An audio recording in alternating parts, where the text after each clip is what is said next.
बाबासाहेबांच्या जयंतीनिमित्त आयोजित स्पर्धा, कला, शिक्षण आणि समानतेचा उत्सव. बाबासाहेब डॉक्टर भीमराव रामजी आंबेडकर यांच्या जयंतीनिमित्त विविध स्पर्धांचे आयोजन करण्यात आले होते. या कार्यक्रमाचे वैशिष्ट्य म्हणजे वयोगटाची कोणतीही मर्यादा नव्हती. 2.5 वर्षांच्या चिमुकल्यापासून ते 60 वर्षावरील ज्येष्ठ नागरिकापर्यंत सर्वांनी उत्साहाने सहभाग नोंदवला.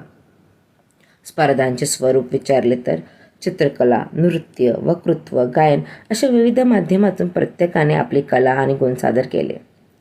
बाबासाहेबांनी सांगितलेल्या शिक्षण, कला आणि अभिव्यक्ती स्वातंत्र्याच्या विचारांना ही स्पर्धा साजेशी ठरली. परीक्षकांची भूमिकाही खूप महत्त्वाची होती. मूल्यांकन करणे, निकष तपासणे, विजेते घोषित करणे आणि त्यांना प्रोत्साहन देणे. बाबासाहेबांची जयंती केवळ अभिवादनाचा दिवस नसून शिक्षण, कला आणि सर्वांगीण विकासाचे महत्त्व पटवून देणारा दिवस आहे. अशा स्पर्धांमधून समाजातील प्रत्येक घटकाला व्यासपीठ मिळते आणि शिका, संघटित व्हा, संघर्ष करा हा संदेश प्रत्यक्षात उतरतो.